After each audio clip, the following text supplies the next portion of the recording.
وہ carry over ہو رہے ہیں، یعنی کہ وہ چلتے جا رہے ہیں، کچھ 10 سال سے چل رہے ہیں، کچھ 15 سال سے چل رہے ہیں، کچھ 20 سال سے چل رہے ہیں. تو ان کو دیکھیے حقیقی معنوں میں ریویو کرنا پڑے گا کہ جو جدید جو آپ کی دہائی ہے، جدید دہائی کے چیلنجز آپ کس طرح نمٹیں گے. ایک تو ظاہر ہے ڈیٹ اور ڈیفنس بڑھتا جا رہا ہے، اور ڈیفنس کے ایکسپینڈیچرز تو اب آپ کی جیو پولیٹیکل سچویشن سے جڑے ہوئے ہیں، جس کا کوئی اس وقت ڈسکشن نہیں سوائے اس کے کہ ہمیں خارجہ پالیسی میں تیزی اور کرنی ہوگی. لیکن سر جو تھرو اوور ہے جسے کہتے ہیں پی ایس ڈی پی میں، اس نے ساری بجٹ کو مجھے لگتا ہے چوک کیا ہوا ہے. ایک تو قرضوں نے چوک کیا ہوا ہے اسپیس کو، دوسرا تھرو اوور. تو ابھی سے ان کا تھوڑا کریٹیولی ان کو ری ایلوکیٹ کرنے کی ضرورت ہے. نہیں تو آپ کے جو آج کل کے مسئلے ہیں، اور آج کل کے مسئلے کیا ہیں؟ پرانے دیرینہ مسائل ہیں، سوشل سپینڈنگ، یعنی 26 ملین بچے ابھی بھی آپ کے اسکول سے باہر ہیں، اور یہ صوبوں کا مسئلہ ہے. لیکن صوبوں کو بھی میں سمجھتی ہوں اس پر کانسنٹریٹ کرنا ہوگا.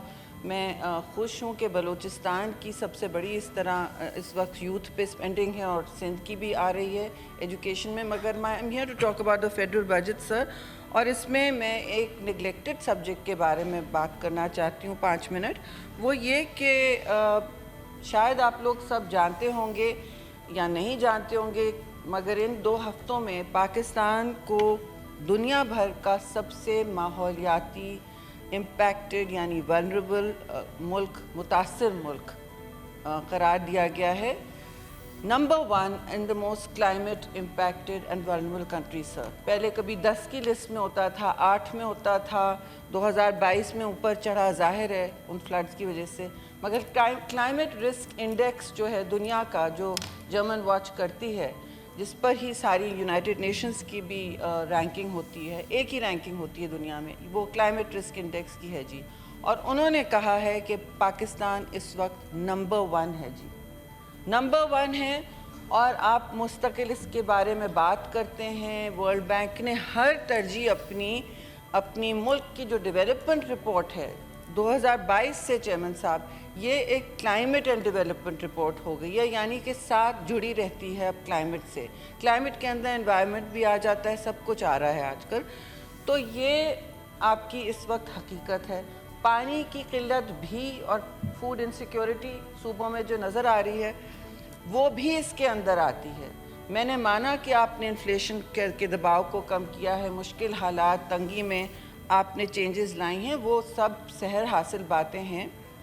لیکن ماحولیات کے حوالے سے میں افسوس سے کہوں گی کہ منسٹری کی بجٹ ہی آپ دیکھ لیں سر، انوائرمنٹ پروٹیکشن والی بجٹ جو ہے اس کو 7.2 ارب سے، جو بہت کم ہوتی تھی، یہ سب سے چھوٹی اور سکڑی ہوئی منسٹری ہوتی ہے، اس کو آدھا سے بھی کم کر دیا ہے جی.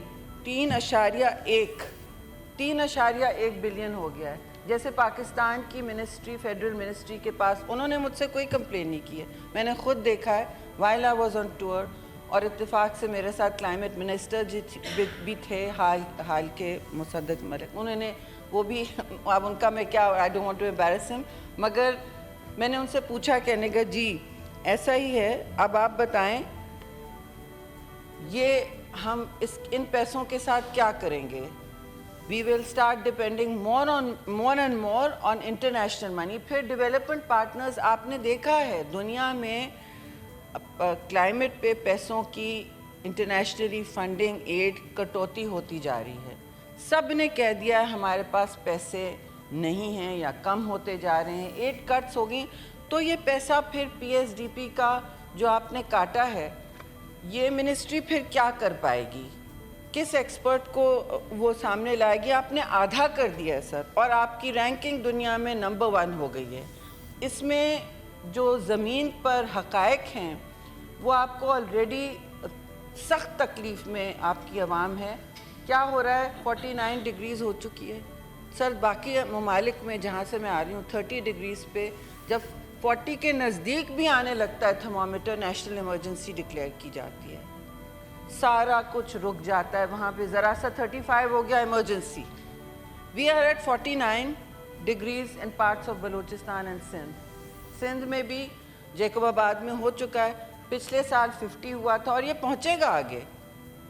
53 ڈگریز پہ پاکستان 3 سال اپنے شہر رجسٹر کر رہا ہے ساؤتھ کے, بلوچستان اور سندھ کے, جس کا مطلب ہے ہم دنیا کے سب سے گرم علاقہ ہے. ہمارا دنیا کا 53 degrees is the hottest place in the planet. میں 3 سال 4-5 سال سے یہ بات کر رہی ہوں. پاکستان پانی سے بھی کی قلت میں آ چکا ہے. 2025 میں we have become water scarce. یہ میں نے ایجاد نہیں کیے فگرز سر, یہ یونائٹڈ نیشنز کے فگرز ہیں. اور اس پر بھی, پانی پر بھی آپ اگر اجازت دیں تو میں بات کرنا چاہ رہی ہوں, لیکن میں کیونکہ بہت باتیں ہو گئی, لیکن ایک بات میں ضرور کہوں گی کہ ان حالات میں کلائمیٹ بجٹ کو آدھا کرنا میں سمجھتی ہوں بڑی تنگ نظری ہے, اور اس بات کی عکاسی کرتا ہے کہ ہمیں دل سے یقین نہیں ہے کہ ہم اصل میں اس کو حل کر سکتے ہیں مسئلے کو. کیونکہ جب پیسے کم کیے جاتے ہیں کسی سیکٹر کے تو اس میں پتہ چل جاتا ہے کہ ترجیح کیا ہے, تو اس کو واپس سے کسی ری ایلوکیشن کرنا ہوگا, اور سال کے دوران آپ کو کرنی پڑے گی, کیونکہ یہ تو منسٹری چل نہیں پائے گی اور اس کے کام چل نہیں پائیں گے, اور کہا جائے گا کہ صوبے کرتے ہیں. صوبے کو آپ نے نیشنل پروجیکٹس دینا ہوتا ہے. انٹرنیشنلی یہ منسٹری 27 معاہدوں کا سامنا کرنا پڑتا ہے اس کو. 27 international agreements they have to face. اس کے لیے وہ کسی کو جنکٹ کے لیے نہیں بھیج سکتے. اگر ایسا ہو رہا ہے تو غلط ہے.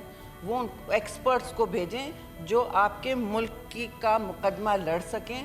اور جس طرح ہم نے مل کر chairman Bilawal, prime minister Shehbaz Sharif اور ہماری منسٹری نے وہاں ایڑیاں رگڑا کے لاس اینڈ ڈیمیج فنڈ پکڑا تھا, اس وقت ہماری G77 کی چیئرمین شپ تھی. اب پاکستان کی کوئی نمائندگی, آواز بھی نہیں آتی ہے.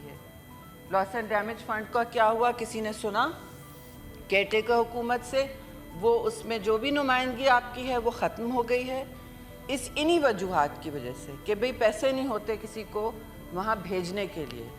اسی طرح میں آپ سے کہوں گی کہ بہت ساری چیزیں ہیں جو اب لیپس ہو رہی ہیں. اب میں ٹیکسیشن میجرز پہ بات کروں چیئرمین صاحب, سب نے اس ہاؤس میں بھی گونج ہوگی سولر ٹیکس پہ, سولر پینل کے ٹیکس پہ.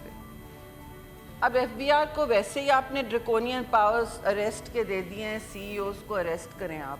یہ کہاں ہے؟ آپ ٹیکس نیٹ میں اپنی 6-8 ٹریلین اکانومی, انفارمل اکانومی کو تو لا نہیں سک رہے ہیں. FBR سے سوال میں کرتی ہوں, آپ CEOs کو اریسٹ کرنے چلیں. اس سے آپ کی پرائیویٹ سیکٹر بڑھے گا, نوکریاں کریٹ ہوں گی. کہ پبلک سیکٹر تو شرنک ہو رہا ہے سر, پبلک سیکٹر میں تو کٹوتیاں آ رہی ہیں کیونکہ ہمارا پبلک سیکٹر بہت بڑا ہے. لیکن پرائیویٹ سیکٹر کو آپ نے کیا انسینٹیو دیا ہے؟ سپر ٹیکس پہ کچھ ہوا؟ بس ایسی نشتن برخاستن بات ہوئی ہے, روڈ میپ تو کوئی نہیں ہے.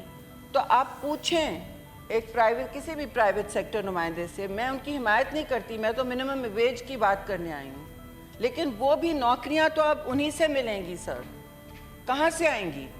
تو ان پر بھی آپ نے ایک عجیب و غریب ہتکڑی لگا دی ہے. انسینٹیوز بہت آئے ہیں, لیکن اسی زمرے میں یہ کہنا چاہتی ہوں کہ پاکستان میں منیمم ویج کیوں نہیں بڑھایا گیا سر؟